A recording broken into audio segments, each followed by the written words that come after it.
Looks like in the next 2 weeks, we must be getting a big rain event.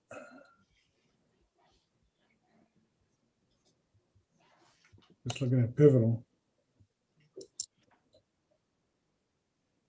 Okay, so we're having an issue with John Martin being able to connect to the Zoom meeting after the changes we made after the bombing event last week. So he's having trouble getting connected.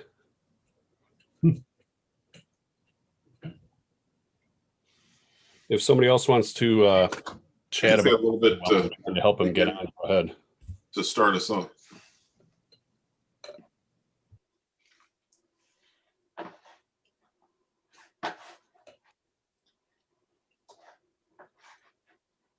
Just a second.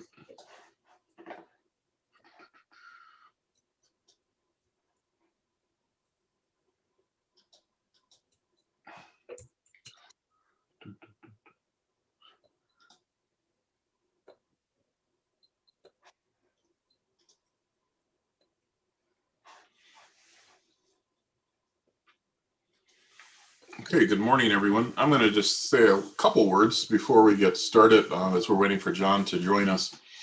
After a really cold week, we're finally beginning to warm up, and I wanted to go back and just look at a interesting sounding from International Falls that was mentioned in the map mailing list earlier this week. So this is a nice site. The University of Wyoming has a site with soundings, and we're going to look at International Falls from the 16th, which was just 3 days ago. So this would have been on Tuesday morning. And we'll look at the sounding just for Tuesday morning at 6 a.m. local time, and then at 6 p.m. local time for International Falls, Minnesota. And so let me stop it. Okay, so just to orient ourselves on this, it's a skew T diagram, so the temperatures are skewed off to the right. You can see them slanting off to the right. We also have mixing ratio lines, which are the purple lines that are slanted off also upwards and to the right. The skew T lines are at 45-degree angle. The line on the right is the temperature profile, and the line on the left is the dew point profile. And you can see in this sounding that we have a really extreme inversion. It's almost like if you just stood up, you would be in really warm air aloft. That's a little bit of an exaggeration. But the temperature at 12Z in the morning was minus 37 degrees Celsius, which is about minus 34 degrees Fahrenheit. And just look at this extremely stable layer in the lowest levels of the atmosphere. It'd be nice if I actually showed the text of this, but this is a really thin layer, and then it kind of warms up a little bit above that. You can also see the dew point following along pretty closely, and then it begins to dry out above that. If you were to just advance 12 hours later, look what happens. We totally erode that stable layer in the morning, and it kind of mixes out to a certain extent. You can see it's almost dry adiabatic at the surface over a snow-covered layer. And if I just animate this, you can just see how much of the atmosphere was involved in the heating over the course of that day. I'll just start the animation. This is just 2 times. And you can see very little is changing above about 900 millibars or so, right? The temperature structure doesn't change all that much above that, but a really strong, stable layer at the surface. They ended up over the course of the day going from minus 34.6 degrees Fahrenheit at 12Z, so 6 a.m., to about 8.6 degrees Fahrenheit by the end of the day, late in the afternoon, a 42-degree Fahrenheit increase over the course of the day. So a pretty impressive change in temperature over that very thin layer, or that over the course of the day, but it was only really the lower, few hundred meters of the atmosphere that were involved in this warm up. So just kind of a nice, interesting example of a nice, very strong, stable layer occurring in the middle of winter with clear skies at night that provided the opportunity for them to cool off that much. I'm going to stop sharing for just a moment. I'll bring one thing up. I see that John has joined us, and I want to turn it over to John, but I'll go back to the desktop for just a second and bring up these are the observations. I'll make it a little bit larger for International Falls. As many of you know, we have access to a wealth of weather data. And this is a time series, or these are the observations, the METAR observations from the airport at International Falls, KINL, from 0Z on the 16th all the way up to 0Z on the 17th. So the same, roughly the same time period we're looking at for those soundings, although we looked at the 12Z sounding. So here's the 12Z temperature at minus 37 degrees. That's about minus 34.6 degrees Fahrenheit. And you can see overnight they had, really what you would expect, clear skies for the most part, very light winds for them to cool off. And then even during the day, it was clear skies, not actually much evidence of any significant mixing. So that might be an interesting question as to how they're able to get, erode that boundary layer. It may have been due to, I'll leave that as an open question. But they were able to erode that very shallow, stable layer during the course of the day. Maybe just a little bit of heating between hours allowed them to mix just enough to clear out that inversion. But nothing, you don't see any strong winds or anything of that occurring during the course of the day. So an interesting sounding, curiosity, but just one of the things that you can see in a really cold, calm conditions during the middle of the winter. Hey, Michael. Yeah. We have a comment on the YouTube stream. Alex is wondering, he said, it's interesting to see what appears to be the thermal tropopause inversion is much lower in the temperature profile than the dew point profile. Is this common? Well, let me go back to that for just a moment. That's a good question. So the thermal tropopause, I guess it's more evident at the next time step. Let me just step ahead. So at this point, up at the thermal tropopause at roughly 340 millibars or so, don't see much evidence of, it does dry out a bit once you get above that here. So it's consistent here, but at the earlier time, that's curious, but I'm wondering if once you get really low dew points, I think the sensors kind of just default to some value that may be nonsensical. And I would open this up to Angela or John or Greg to comment on that. I think they definitely have trouble at really low moisture values, but I don't know what the current technology is. So that's probably part of the issue. I wouldn't be surprised. Yeah, Right, so Room concurs. He said the same thing. I would say never believe super cold dew points. Right. So the water vapor content is really, really low, and it may be the sensors really aren't adapted to do that. I think they just go by default to about 40 degrees colder than whatever the temperature is, if I recall, from back in the 90s. That was what was done. But anyway, I'll stop this and open it up so John can begin our current weather discussion. Welcome, John. Yeah, thanks, Michael. Let me get my screen shared here. Is that working yet? Yep. Okay, so I got to get rid of all this stuff that I can't see. So you can see my screen, right? All right. Okay, thanks for bearing with me. I'm reminded of the two emaciated and sickly looking children underneath the robe of the Ghost of Christmas Present, who are known as Ignorance and Want. And the spirit tells Scrooge, beware both of these children, but beware mostly of this boy who was ignorance. And so there I am, ignorant of how to get this whole thing to work today. And it was a response to the ignorance displayed by these idiots last week. So I'm sorry we had a little bit of a delay, but ignorance prevails, but doesn't win. So I want to start with the satellite movie for this morning, for the last week. And again, Pete, no reason to not show the whole thing. So it's kind of funny how we got this great new technology, but there's no particular reason not to show it all. So I'm going to start the animation and at a fairly rapid clip. And so you can see here's storm number 1, and we're going to go through this more slowly another time so we can catch the dates, because it's important to have a sense of what these dates are as we move forward to describe the fiasco that's gone on in Texas, partly weather-induced, but partly human-induced. We'll talk about the weather part. But this started last week on the 13th or the 12th, and it goes all the way to the current time, midday on the 19th. So it's going to start again. Let me stop here. So as you remember, we had a little bit of a snow event for ourselves over the weekend, and then a little bit of surprise snow on Monday morning. But the big issue this week was what went on in Texas. And sorry, I don't know why I keep on doing that by mistake. So let's start this again and take a look at Jesus Christ. Oh my God. And that's because you're trying to zoom, I think, using your mouse. Yeah, I know, but I don't know where to put on the screen with how many things. You're trying to scroll with your mouse, and you have to do that outside of the image. Okay. Because I have the zoom set up on there. Okay. Sorry about that.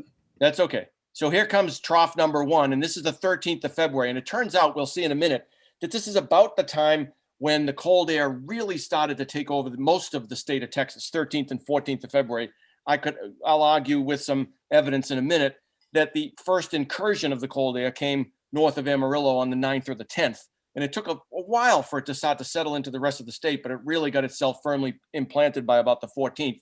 And it was perfectly timed with the arrival of this really impressive and very low latitude cyclonic disturbance that at this time, the 0Z on the 14th was centered right at the Four Corners area.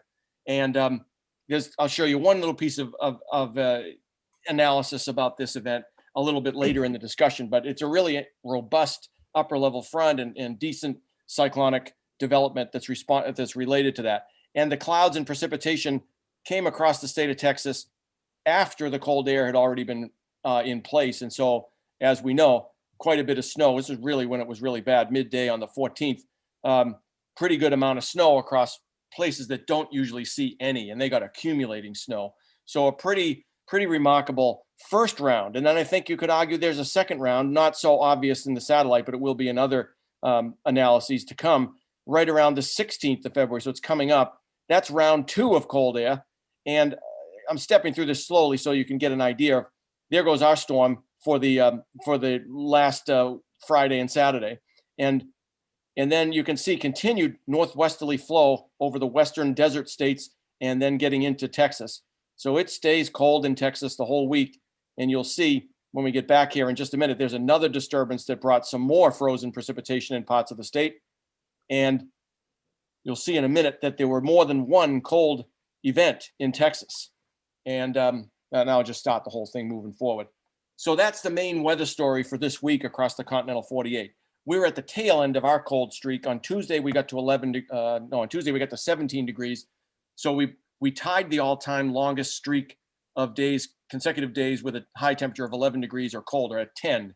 And that was last done here 22 years ago in 99. And before that, 1963. So it's a rare event. But the really devastating impact of this cold event was down over Texas. And I'll stop this now. I won't keep going over this more than we already have. What's really interesting about this event is that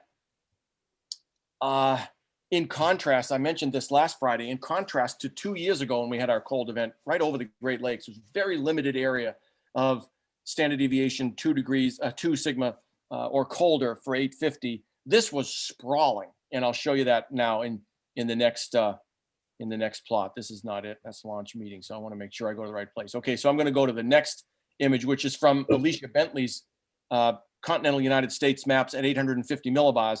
And these are temperature anomalies in shading. And then the temperatures themselves are the red dashed lines. So those are the 850 millibar temperatures. And this is, here's the date at the top, 06 on the 8th of February from the GFS analyses.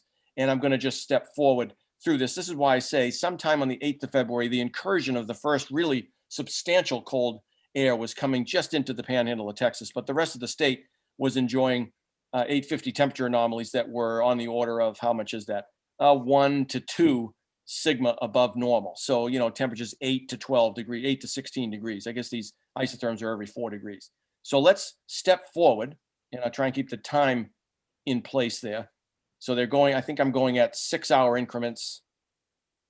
Maybe, yeah, 6-hour increments. So here's 12Z, and you can see the cold air coming in the eastern panhandle. It's very cold in the Intermountain West in these standard deviation colors. And it takes a long time for that cold air to really seep into the state of Texas. But when it does, it suddenly does so. So there's the nose of it going down the panhandle past Amarillo and Lubbock on the 11th.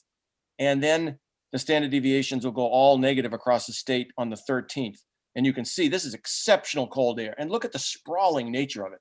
This is not just a little cold dome underneath a tropopause polar vortex. This is something that's been unleashed by a gap in the circulation. And I don't know exactly what that means, except maybe it just means the jet's weak in the wrong place and the cold air can come heading southward. But look what happens by the time you get to the beginning of the day on the 13th. These are exceptionally cold temperatures in western Texas. By the time we get to the midday or late day on the 13th, nearly the whole state. So here's 0Z, 6Z on the 14th. Nearly the whole state has negative temperature anomalies at 850, and the northern half of it exceptionally low. These are in the 3 to 4 sigma, minus 3 to 4 sigma range. So this is this is just about the time that first event was coming across at upper levels. And so the cold air had funneled in and really settled over much of Texas. Look at this. This is now 0Z on the 15th. And we've gotten into that light white, which is 6 sigma standard deviation for cold. This is 5 sigma. Okay, so this is exceptionally cold over a huge part of the desert Southwest. And we know that that's been a major, major human impact story this week. So I don't think I want to go into the forecast because I suppose Michael will tell us something about that. But I'm going just ahead to the 15th. And you can see the first cold wave event kind of evaporates a little bit, but a second one gets itself organized over New Mexico and Colorado. And here it comes. It's not quite as impressive. It comes in on the 17th and 18th. So Texas again starts to see widespread regions of quite cold temperatures at 850 millibars. And that probably will be the last one. When this thing goes away, which is in the process of happening now. In fact, it headed toward Cancun, interestingly enough. You could say it cruised to Cancun. Yeah, it took a cruise to Cancun, which is right here, of course. And so we've got some problems down there, and maybe that's actually a solution for our country instead of a problem. But 20th of February, we're heading a little bit into the forecast, but it's all headed toward Mexico. So it would have been a bad weekend for Ted anyway. And Texas will respond with some warming by about, I think we're on to the 21st here. No, midday tomorrow. So the last of the really substantial cold air will be out of Texas by tomorrow. So this was a really harrowing event down there, and it's portrayed nicely in these maps. Okay, so I want to go back to. I was going to say, John, there are just another couple other comments from the YouTube stream. Andrew Quigley says a friend of his down in Del Rio, Texas, which is on the Rio Grande River. They have 9.5 inches of snow outside their house yesterday. Wow, Del Rio's down here, I think, isn't it? It's not quite at the tip, but it's down like here, I think, or something like that. That's amazing. Yeah. Just amazing. And Chris Smallcombe shares that they're incredibly thankful for the Rocky Mountains where they live because they were protected by that. Yeah, that's right. That was like a wall, built a wall to keep that cold air out, and it just kind of slid right down. And this is not unprecedented. You know, I've heard, and I'm a little bit nervous about such comments. I've heard people saying on the national media that this particular cold wave and the snow and everything is directly a function of climate change. I mean, I don't know about that. This kind of thing has happened before. It's not like the first time it's happened. In fact, it happened in the late 19th century a couple of times. So I think we have to be careful not to overstate the power of a 1 degree temperature change around the globe to affect local weather like this. It certainly means that the dice are changed. There's no doubt about that, but that doesn't necessarily, within a day or two of the event happening, allow someone to confidently conclude that this is connected to that. I think that we should be more careful than that. John. So, yeah.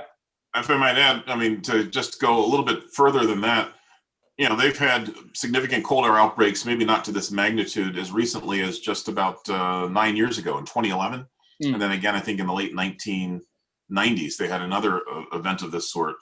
And, you know, one of the big impacts of this, we see the human suffering that's been caused, but a lot of this largely could have been preventable. Yeah, it's private utility companies making decisions, frankly, to increase profits rather than winterizing their equipment so they can withstand some of this cold. Right. And the other part of it is that it wasn't, you know, initial reports were saying it was something to do with renewable energies. These wind farms, you know, having the blades frozen in the turbines. No, and that was a very small impact. Even the energy company said that it was really the natural gas and the fossil fuels, extractive fuels types that weren't winterized. The equipment wasn't winterized, right. And so people ended up having this significant issue. So the human impacts aren't just because, you know, weather is related to it, but they could have been mitigated if precautions had been taken. Yeah. It rather reminds me of the Dust Bowl. There was a period of dryness in the 1930s, but it was exacerbated by 15 years of misuse of the land prior to the dryness, which ripped the topsoil away. There was nothing left to keep it there. And so naturally, if it stayed a little extra dry and then got windy, you're going to blow it away. So these are very often there's an interplay between the natural phenomena and the human interaction with it that really can screw things up. Yeah, even Texans are saying this week, we know that people up in the Dakotas don't have these problems with their natural gas and oil and so on. You know, utilities because they spend the money to winterize them. They know what's coming. And so this is actually, it's a national security issue when you come right down to it. Right. How do we keep our power grid safe from every kind of threat? And one of those threats is weather, and you got to make sure you do it. Can I make a comment on this too? Yeah. I've watched these polar outbreaks for 50 years. And it seems to me, it's been ingrained in my mind that we usually, when we get the polar outbreaks, get across the Gulf Coast and very south, they're associated with what we used to call an open gate, where you have this high amplitude 500 millibar ridge, and it basically almost has a clean fetch from up by Alaska and northern Canada all the way down to the Gulf Coast, and it just streams the air down. In this case, I don't think that happened at all. It was more like a Kelvin wave along the Rockies that went south. It didn't affect Florida that much. It didn't even hit the orange groves, but it was just this pulse of very low level cold air that came from the north that wasn't even supported by the upper air. Did you notice something like that? It just seemed odd to me, the way that looked. Yeah, my sense here is that the whole structure at upper levels, which we'll get into in just a minute. So I'm glad you brought this up, Greg. It's kind of an interesting way to bridge to the next part of the discussion. It seems to me that the wave pattern and the structures within the wave pattern are just displaced to an unusually western longitude for this time of year. And so maybe when I show you what I'm thinking anyway, you might have an agreement with that, you might not. But to the extent that you did, I think you'd be able to say that means that the cold air missed its target. Sometimes it does come right down through the Central Plains, the Mississippi Valley, and it devastates Florida and the Southeast. But this one, as you point out, hugged the Rocky Mountains. But I think it's because the upper wave pattern and the flow associated with it was further west than is normally the case. The Hudson Bay low is at about 80 degrees west, and this thing was anchored around 100 degrees west, which is somewhat unusual. And that, I think, means that the target area was different. So, yeah, there is something. But there really wasn't a high amplitude, long wave disturbance at 500 millibars, was there? It was a good amplitude, but it wasn't a high amplitude, exceptionally high. Yeah, I think K squared plus L squared was probably pretty large. Either one of them was not very large. So you're right. It's not really a strongly meridional flow, but it's a kind of a broad, big wave over the continental U.S., at least by the end of this week, that goes carved out. And I think part of the carving out on the western side of that was a function of one after another sort of upper level disturbances in the northwesterly flow. That's a really interesting aspect of this cold air outbreak that I hope we can talk about some more as I get to that. That's where I'm going next. So why don't we just go there and see what you think? Okay, so where I wanted to go next was to just start looking at some of the upper level charts. So here's 500 millibars, and this is going to be a series of them starting last Friday. So this is Friday at 12Z. Oh, you know what? I want to, let's see. I want to reload this because now I'll have the most recent one too, which I didn't have before. Okay. So this is last Friday at 12Z. And let's just step forward. So here's a little bit of a wave on the 13th, 013th over Arizona. It's not really substantial. And as you point out, Greg, we even talked about this last week. This was a broadly zonal flow. And Michael made the excellent point that since the air at the boundary layer was so cold, it didn't matter that one of the normal consequences of such a zonal flow is to warm us up here in Madison. It's just you couldn't dig that cold air out. That's what it was. And so if we keep going forward, there's I don't want to go too fast. There's wave number one. So that's going to be a little bit of a disturbance that cuts across the desert Southwest. But look at this thing. This is a little trough with minus 31 air, somewhat dislocated from the lowest geopotential height. It strikes me, I don't know, because I don't know enough about this side of the science, but this strikes me as maybe some sort of an analysis error. Things just don't look right here. The troughiness is about coincident with the coldest air, but it's not coincident with the lowest heights. And look what happens in the next 12 hours. Suddenly, there's no trough, but there's this strong elongated baroclinic zone with 100-knot wind at San Francisco. What is going on here? Was this thing just not resolved? Or was the structure evolving that quickly? I don't know what the answer is. But we go from, as you point out, Greg, last Friday, a pretty zonal flow. Suddenly, now a piece of that's kind of disappeared. This is ridgy over the Northwest Territories, but here's some deep troughiness about to develop because there's a strong upper front that's emerging out of this strong northwesterly flow. illustrated most intensely by the 100-knot wind at San Francisco. That's just unbelievable. And then at the next time, that upper front digs itself into a pretty substantial trough. This is now 14th, I think. Yeah, 0Z 14. This is just coming into the really hazardous weather in Texas. So it's downstream of this upper trough that's developed that the really nice circulation we saw in the satellite picture emerges and dumps the snow over these weird places where it doesn't usually happen in Texas. Meanwhile, the wind stays at 95 knots or 85 knots at San Francisco. It's 90 along the coast. It's extraordinary. 500 millibar flow that seems to come out of nowhere.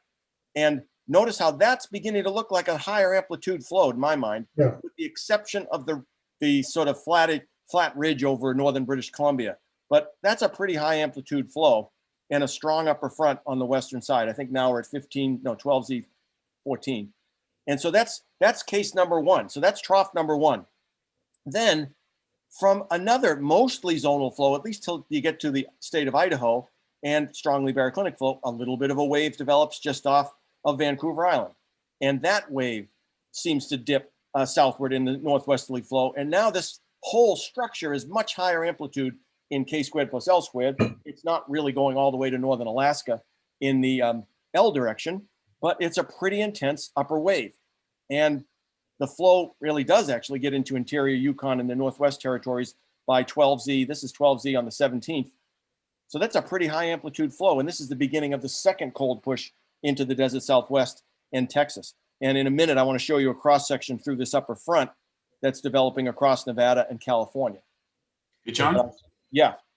I was curious, is it possible that the first upper wave that you were showing, I guess it was on the 14th, the ascent ahead of it as it moved just to the lee of the Rockies could have helped through significant ascent to cool the air and help drag it further southward?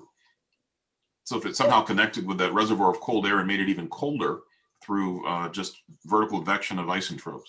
That's possible. I think that especially it seems mysterious to me where the second push of that, negative standard deviation area at 850 on Alicia's maps came 16th and 17th.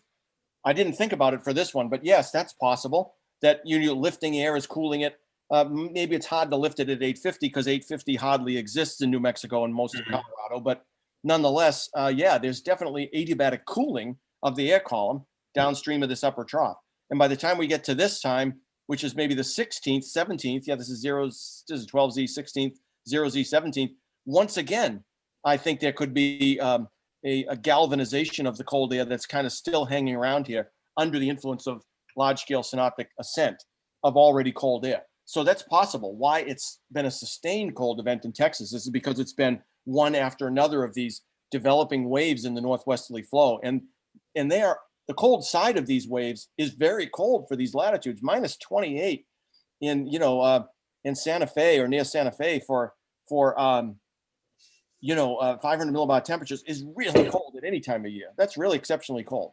John, that map projection that you're looking at there, centered over central US, I think gives the illusion of a higher amplitude ridge than that really is. If you draw a latitude circle through there, you see it's not really that high of an amplitude compared to the ones that were, where we see the flow actually going from the Arctic Circle straight to the Gulf Coast. Yeah, There's I nothing agree. like that here. I agree. I would never mean to suggest that it evolved to that kind of 1985-ish type cold air outbreak or 1989, where, as you say, you have northwesterly flow over Great Slave Lake, Great Bear Lake, all the way down to, Oklahoma City. There's no doubt this is not the same animal. You're right. But my point was that this whole structure is, for mid-February, is a little bit further west than it often develops, because usually you'd see this more like at 80 degrees west or 90 degrees west, I guess maybe 95 degrees west.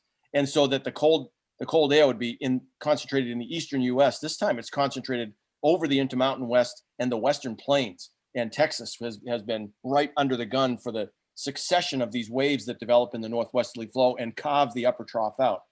In fact, if you go to the 300 millibar flow, I'll get just to the time of interest.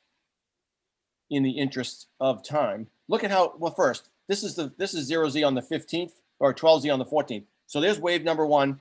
It's going to dig more because the jet max is on the western side of it. So the exit region ascent is going to lift the air here and cool it and lower the geopotential heights. So this trough is not going anywhere until the jet gets around the base, which hardly it ever does. And then you get this strong flow coming, again, over a muted ridginess off the west coast. So this is in line with your statement about it being a fairly low amplitude flow. But there's absolutely nothing between the Arctic and this jet. This is just broad cold air. And when you get to the next time, which is 0Z on the 12Z on the 16th, suddenly the jet's orientation is straight from the northwest. And again, you're going to dig out a trough over Utah. And you can see that that's the thing that slides into New Mexico and Texas for round 2 of the cold air. But that's even more odd because yes, it you is. can't bring cold air over the mountains. You can't across the mountains. It has to come. But like Michael said, you can produce it by adiabatic lifting. Yeah, but you're going to get adiabatic sinking too on the other side. So that's right. That's right. So this is a really interesting time, 12Z on the 17th, where we have 190 knot jet going across, just to the east of the Sierra in Nevada. And I want to show you a cross section through that right now. Let's see, it's this one? Yeah. So this is the same time, 12Z on the 17th. And I'm going to draw a cross section right through that jet so we can take a look at the structure. So it's right just about through the jet core maxima. And here's the PV through there. And that's a pretty decent tropopause undulation. That comes down to it was better in another line that I drew earlier, I guess.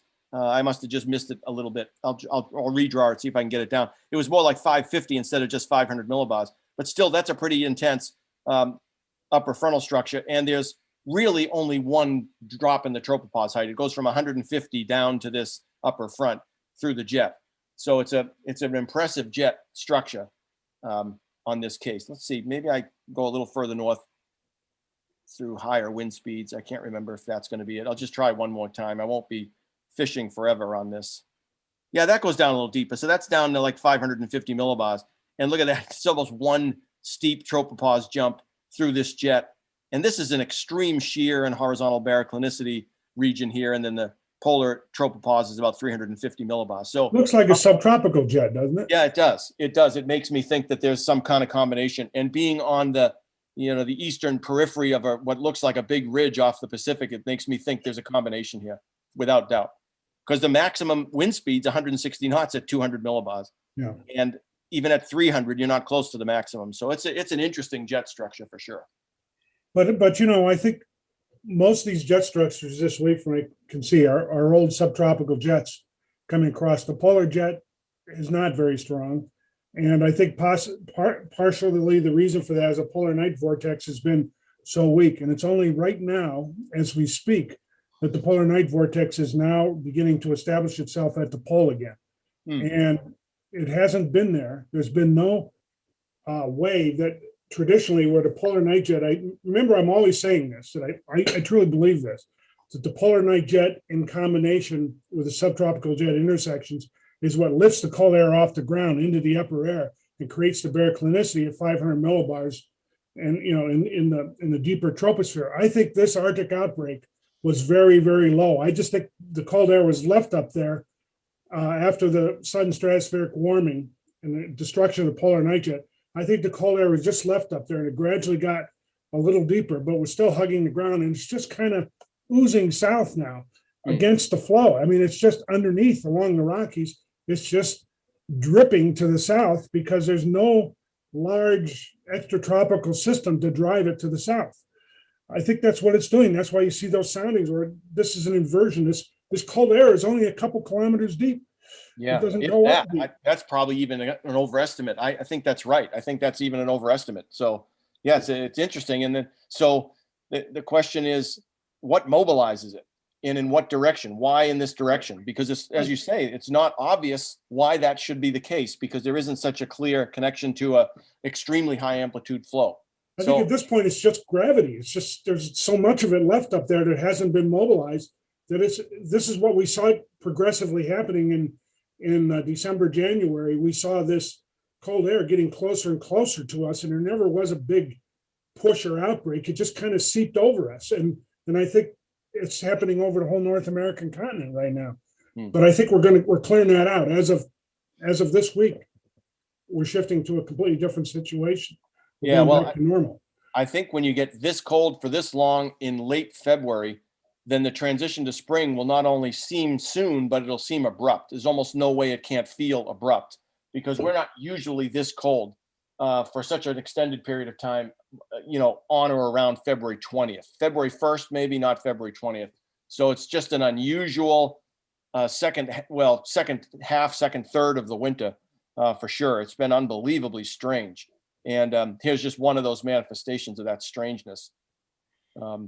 So I'm about done. I wanted to just show, let's see, I have just the West Coast. No, I got two more things. Michael alerted me to this before we get done with the cold air event. Michael alerted me to this last night. This is produced by the Iowa Environmental Mesonet, was generated last night. And this is February maximum consecutive hours below zero at various locations. Now, that doesn't mean they were all in consecutive order, from one location to another. It's just at a location like International Falls. International Falls had a period that was about 11 plus days long where the temperature never got above zero. That may not have been part of the same 11 days in which Madison was between 1 and 3 days and so on. But look at down in Texas, places down near Dallas were 1 to 4, maybe 8 hours straight of temperatures below zero. This is really incredible. Little Rock, same thing, something like 4 or several hours. St. Louis on the order of a day below zero. Not common. And here's why Chris is so happy. Who says the cold air doesn't stop at the border? Well, Idahoans say that. You have to climb the hills before it gets really cold. It's right at the border with Montana. Pretty amazing. Well, that's geographical boundary, of course. Same with Wyoming and Utah, all these places. But it's really amazing. We had some places in the U.S. that had 10 plus days straight with temperatures below zero. Absolutely incredible map. So I'm glad I saw that. And then I want to show you the 850 cold pool updated through yesterday. And so the time series, there's been a recovery in February. February dropped off like a rock. We had a couple of days all-time smallest for their calendar day. And then we rocketed right back up. And we're about at average right now. But even so, this excursion put us now on the 18th of February with 10 days to go. We're the 7th warmest December, January, February ever by this measure. So that's pretty good out of 73 years. We're almost we are in the top 90th percentile for warmest winters. And if you said this to people anywhere in the continental US over the last 6 weeks, you'd get, somebody would throw tomatoes at you. They'd say, you got to be kidding me. This doesn't seem reasonable. But it's the difference between global and regional warming. So I know there's a lot of people down in the southern states who are already inclined to be skeptical about a change in the global climate. They're going to be even more so now. But the fact is, on the global average, and this is the Northern Hemisphere average, this has been a warm winter. And that doesn't save, people from suffering in Austin and Dallas and other places in Texas, but it's a fact. You can't avoid it. So let me show you one last thing, and that's the satellite movie over the West Coast. Hey, John. Yes. Quick, there's a question in the comments, and Cassidy and anybody else, if you're on here and you have a question, feel free to, when there's a break in and ask. I mean, this is like we're sitting in 811, just raise your hand and say something. Anyways, she says, this may be a silly question, but is it common, does it ever happen that the mid-latitude and polar jet have combined? And if so, what can happen? Well, I think the mid-latitude jet, that's a good question because what is the mid-latitude jet? Sometimes the jet that finds itself at mid-latitudes in the wintertime is the subtropical jet. Other times it's clearly the polar jet. Yeah. So it's an excellent question. I guess I would say that it would require investigation in every instance to really be sure what you're looking at in terms of what you call the mid-latitude jet. When the polar and subtropical jets become vertically superposed, we have really strong evidence to suggest that results in a much stronger horizontal flow, much more invigorated secondary circulations around the jet, and presumably more energetic weather systems that are either spawned by them or nourished by them. So there's definitely a connection there. And I can report, although I won't show any evidence for it today, Taylor Norton and I are looking at the Southern Hemisphere wintertime jet around the whole hemisphere. And the analysis that Taylor provided me, and then I did a little bit of my own, there appears to be no substantial polar jet in the Southern Hemisphere winter. It's all subtropical. Greg, you're going to love this. We're trying to nail down the not just the theta level where it occurs, but now the isobaric level. but it occurs at a theta level that is certainly not a polar jet theta level. And there's only one major jet in the Southern Hemisphere winter. Well, that's, yeah, except look up a little higher. Those are all connecting up with the polar night. Well, there's something at 410 Kelvin, and we haven't investigated that because we want to stay in the troposphere, but that is really ripe for But some I'm telling you, don't stay in the investigation. troposphere. That's that you gotta connect it up with above, because that's what's Yeah. going on. Well, it's at 410 to 420 Kelvin. It's way, way up there, and it's a Yeah, secondary spike. You're right. Exactly. So it's very cool. So Cassidy, it's a great question, and it's a question that requires analysis at the moment in which the question is formulated. When you're looking at weather maps, there's no one size fits all answer to that question. So here's the West Coast satellite movie for the last 12 hours or so, and it's kind of interesting. It's a little bit disorganized at the date line and further to the west. Plus, I don't have a follow-up better angle to look at that thing. You can see something spinning around in the western Bering Sea right off of the Kamchatka Peninsula, but unfortunately we can't see too much about it. But there's a really decent storm that just crashed into the northwest British Columbian coast. It's getting shredded by the high terrain as it makes its way inland. And then there's cold air evidence, cold air aloft, minus 30-ish air I saw on the 500 millibar map, evidenced by the popcorn cumulus. And then watch out for this thing if you're in Seattle, Portland area today. It looks like finally there's a break in the weather in the Pacific Northwest coast when you wake up this morning, but this thing's starting to take on a little bit better organization as a cold air little vortex, and it's going to slam the Northwest coast with some, reasonable precipitation spread out over the whole area, probably snow at higher elevations because it's relatively cold. And so there'll be some interesting weather later today in the Pacific Northwest, but it won't be what the kind of weather they had a couple of weeks ago, which was really devastating. They had snow Wednesday night, I guess? No, Sunday night. They had a snowstorm in Seattle. So this might give them just a little bit more flurry action, but not usually the case when systems arrive offshore. They have to kind of come down along the coast through Matt's hometown of Bellingham to make that really happen in Seattle. So this is going to be an interesting weather day, but that's really the main feature in the Pacific satellite movie. Earlier in the week, there was a continuous plume of clouds and moisture all the way from deep in the tropics to the west of Hawaii, all the way to the British Columbia coast. And this is the remnants of that right here where I'm showing on my cursor. That's kind of dissipated substantially over the last day and a half. So that's what we have left of that. So that's all I have. Sorry, I might have taken a little longer than I intended. And I'm sorry also for being late. I'm going to stop sharing my screen. Okay.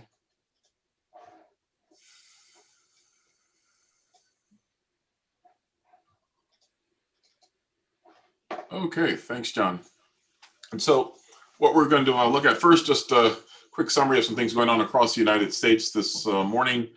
Again, the most obvious area, most conspicuous area of action is along the east coast of the United States, where there's some rain showers and from the Carolinas down into Florida. And then in parts of Virginia, Delaware, and eastern Maryland into the Northeast, there's been a mix of rain and snow and sleet in the last 24 hours or so, and that's moving finally offshore. But most of the country is quiet, some lake effect snow in western Michigan, and the weather system that John was referring to earlier, noting just in the satellite imagery, you can see it just beginning to reach, the influence of it just beginning to reach the west coast with some light precipitation at this point. But I imagine from the satellite appearance that might actually begin to pick up and become more impressive once we get into this evening and tonight. Surface map from our department webpage. You can see over the upper Midwest, still a chilly day, but not as bad as it has been, and as we were looking at just a week ago. Temperatures basically in the mid-teens and hopefully continuing to warm up. Madison last hour was 17 degrees, dew point of 6 and a west-northwesterly wind at that point. Oops. If we move over to the East Coast, you can see not many stations reporting precipitation. The Outer Banks of North Carolina, a little bit of light rain, temperatures in the 40s, low 40s. That's kind of a miserable day. As you go down through Charleston, 42 with a northwest wind and dew point of 40. So just a very unpleasant day. And then those that haven't felt the cold air, I guess they're just hoping that it doesn't get further south of this. But this is a nice evidence of a front with a nice wind shift. You can see Miami at 83, and you can see places along the east coast of Florida, 87. What a wonderful day. Maybe you shouldn't be showing these temperatures because people might want to leave and just head south. But nice weather in the southern part of the Florida peninsula. But then when you get a little bit further to the north, you can see with the wind shift temperatures in the 50s and 40s along the panhandle. So this is a a state divided. The southern half of it being really nice and warm, high dew points, and then the northern half relatively chilly, certainly for them, and dew points relatively low. So quiet across the country. And then for folks in Texas that are beginning to unfreeze and melt, temperatures just around freezing or slightly above for most of the state. They have to go down to the southern part of the state. Brownsville at 47 over 27. So again, it's still a cool day, but not super unreasonable for them. But again, a lot of places have now finally gotten their power recovered. They're now waiting for water service to be restored. So improving conditions over the country. So returning back to the upper Midwest, and for our forecast, I'll go to my favorite first initial plot. Actually, I should go back to John's first initial plot, which is the meteorogram. Yeah. Sorry, John. There we go. The temperature and dew point forecast. Nice trend. This is an upward trend. You take these steps and you just keep climbing, getting toward close to freezing by the time we get to Sunday afternoon. Dew points also moistening up, getting into the upper 20s and just about 30 degrees Celsius by the time we get to Sunday. And you can see a relatively quiet weekend until we get to the end. And with temperatures still relatively chilly and the column beginning to moisten up, at least at the surface, here's some precip. And so we're going to begin unpeeling what's actually going on with that particular approaching weather system. We'll look at a time height section just to get another view, another perspective. Again, the green line here is the dynamical tropopause. Unlike that deep trough that we saw out in the Pacific that got all the way down to about 600 hectopascals, we see the dynamical tropopause at our latitude over Madison, at least it's forecast to be just about 500 millibars and increasing in elevation over time as we move into the weekend.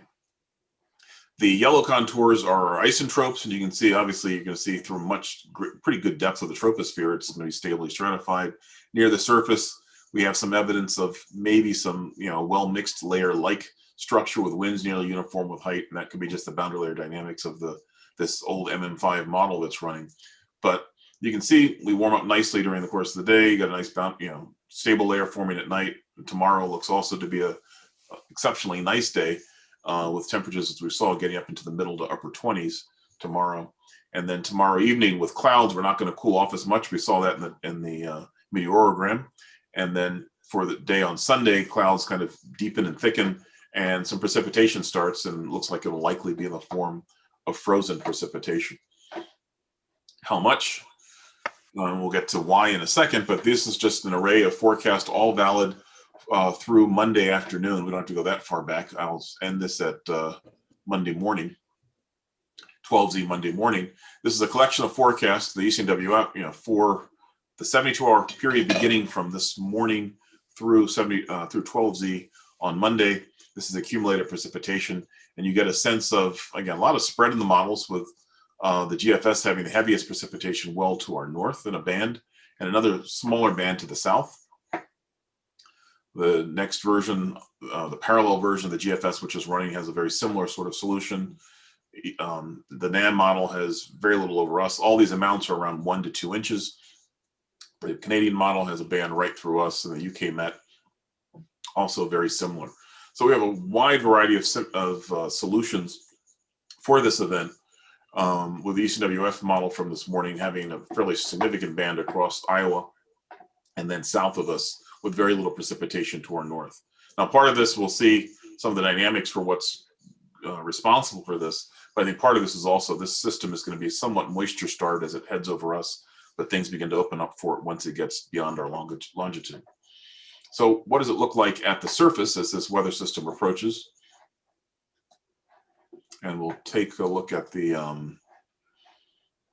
look at just one model. So sorry about that. Let me clear this out. Single image, look at the NAM, and I'm just using that as an exemplar for the other ones that are somewhat similar in their forecast, but you can see over us, and I'll back out to see the whole country.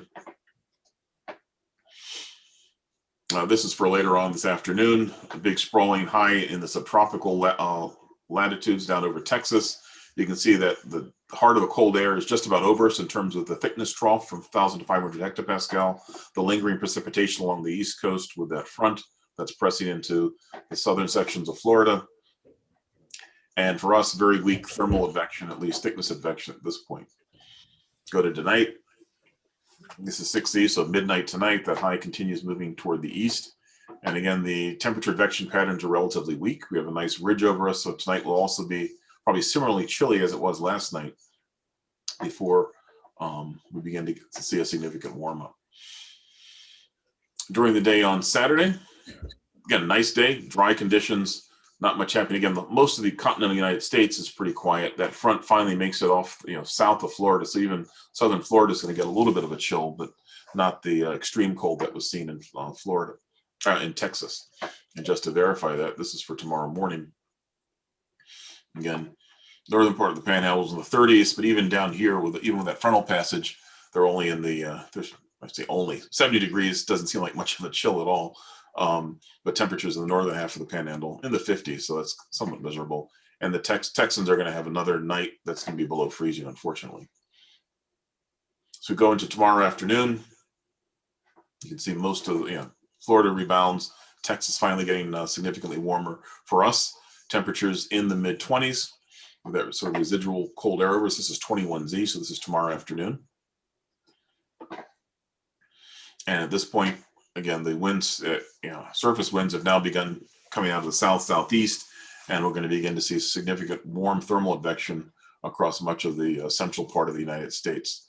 And a weather system that's just beginning to develop over central Colorado, central northern Colorado.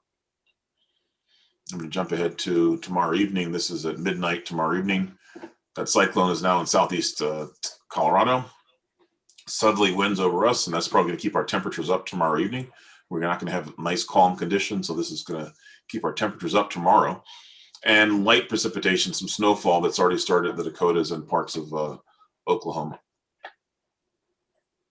Sunday morning, that weather system continues moving eastward. It's now in central Kansas. Again, nice, strong southerly, south-southeasterly flow at the surface. A geostrophic flow out of the south. It's nice warm advection ahead of this, but you can see it's not much evidence of precipitation. This column is pretty dry. If we were to do a sounding, I'll just do one over, I'll do one over parts of Missouri. You can see air is relatively dry at this point. You have a nice dew point depression throughout much of that layer, so that's not really yet ready to precipitate. Go ahead 6 hours. And it's finally getting a little bit moist and more moist to the south, but you can see a lot of the snow is concentrated just near the cyclone center. Not much evidence of a obvious warm front or frontogenesis occurring along this boundary. We'll see that the main influence for this is going to be this strong localized region of warm advection. That's going to favor significant upward motion. That's the component of, if you looked at it from a Q vector perspective, the component of Q that's parallel to isotropes is going to be what's going to be helping to focus the upward motion associated with the system as it moves eastward. Not quite above freezing on Sunday, it looks like, huh? Nope. I mean, with the clouds coming in, but this is now Sunday evening. If we looked at the temperatures, actually, go back before the precip actually starts. Yeah, we get maybe just to 31, but I'll take that over anything less. I guess that's not really a helpful statement, but yeah, we're going to be close to freezing, but maybe not quite make it. But if we remember the discussions we've had the last couple of weeks, the GFS has been certainly, at least at longer ranges, much colder than it actually, verified. So maybe we have some hope at this. And I wouldn't want to take these GFS numbers explicitly to heart, because the model MOS, and we can take a look at that, is probably going to be a bit warmer. These are NAM numbers, aren't they? These are NAM. Yeah, so actually, good point. So let's go to the GFS while we have this map up. And let me go back to the same time, late afternoon. They're actually about the same, 28. If we look at the MOS numbers, I don't know if this is going to show up. No, you can't see that, but let me just see if I can get it quickly.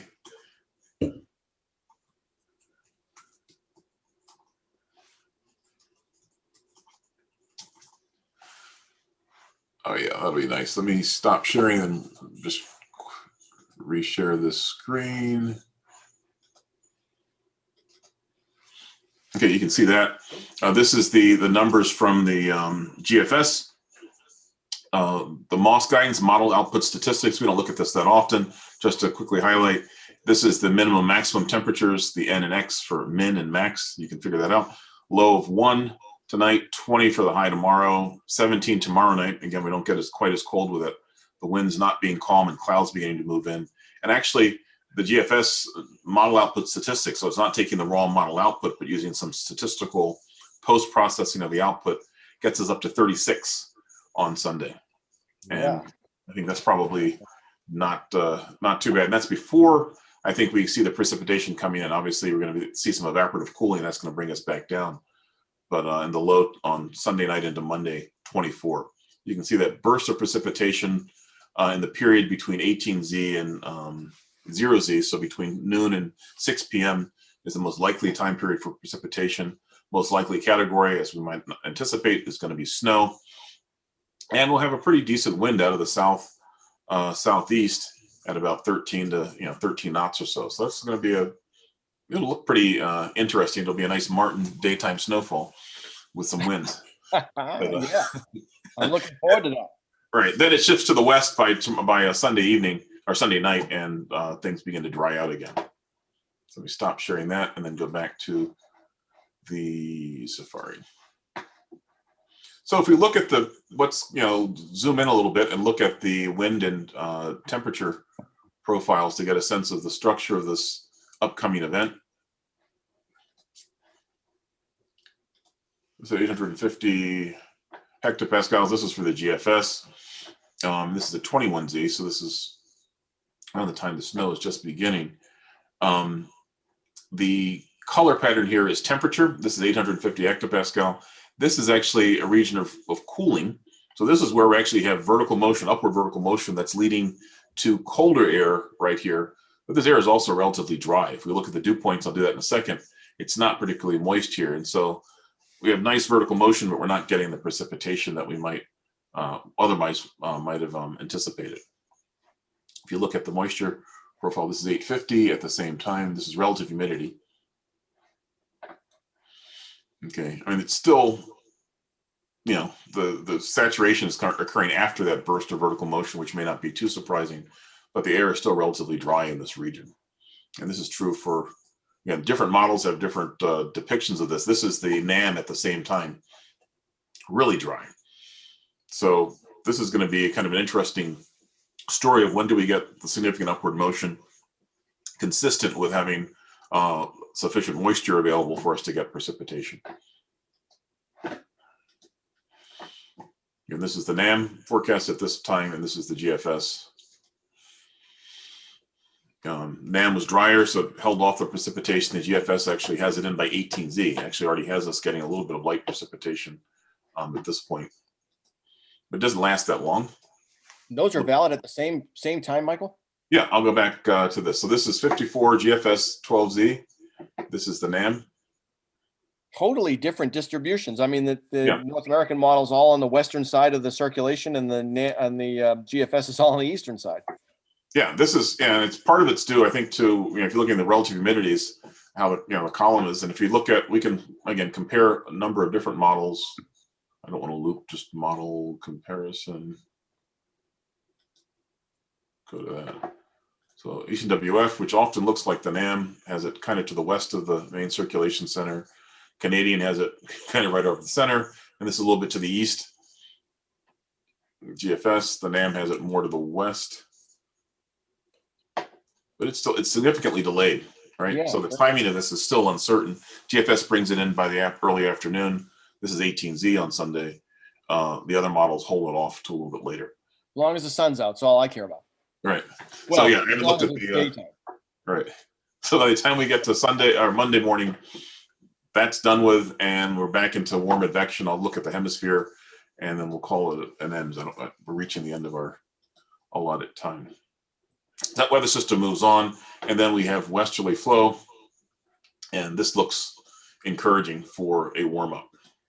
Unfortunately, we don't have the MOS numbers for that, but we'll probably be in the 30s for a good portion of the week. You can see a slight beginning of cold advection by the time we get to Tuesday afternoon with some baroclinicity over us, but these thicknesses already indicate that we're going to be warmer than we have been over the last several days. low to mid 30s, which is not too bad, but you can see significant barochronicity. Super cold air well to the north, and 50s just to our south. I'll quickly just step through the forecast in case there's a particular feature someone wants to look at. This is 120 hours out, so this is on Wednesday morning. Again, cold air is beginning to make it creep back in with a northerly flow, but it's not too bad, and that effectively protects us from any inclement weather. Although it looks like we get chilly on Thursday and Friday, and with all that barochronicity, a little wave forms and gives the mid-Atlantic in this forecast some precipitation. But I will note, if you go to the ECWF forecast, a much different solution. This is the Canadian model. Sorry, not the Canadian. This is the climate forecast system, which is a much lower resolution model. Doesn't mean it's wrong. ECWF has a nice cyclone over southern Arkansas. Canadian model has a cyclone over northern Georgia. GFS has it already exiting the East Coast. Man. And the GFS, the parallel version of GFS, the next generation of it, has something that's well off the East Coast. So it looks like the predictability is a little bit low once we get into the medium range for south of us, but all of these solutions generally have us dry. And if you want to just, for fun, go really way out, a rain event, solidly a rain event, John. I think you're ready for that. In early March, huh? I thought like March 1st or 2nd was going to be bitterly cold, but maybe I think that's changed. That was last night's run. Yeah, look at that. This is if you want to go to the 1st of March, there we go. So that looks chilly. Oh yeah, pretty cold. But if you look at the solutions, the climate forecast system, 40s, CMC is in the 20s, not brutally cold. ECWF just about 26, 27. But the GFS seems to, the current GFS seems to be brutally cold, whereas the GFS version 16 is not so bad. It's more in line with the ECWF. And if we want to just take the same model and look at the forecast trend for this model, we'll go to GFS for the same time period. This is for the 1st. And these are, as I go to the right, we're getting closer to the current forecast. This is it's kind of all over the place, but yeah, it is. Even over Hudson Bay. I was going to say Hudson Bay looks like it doesn't make a difference, but it does. Yeah, look at that. So anyway, and then finally, the thing that everyone's really probably most excited about is, are we going to get rid of when do we get rid of our snow cover? If there's anything really to look at in that, but single image. Look at that.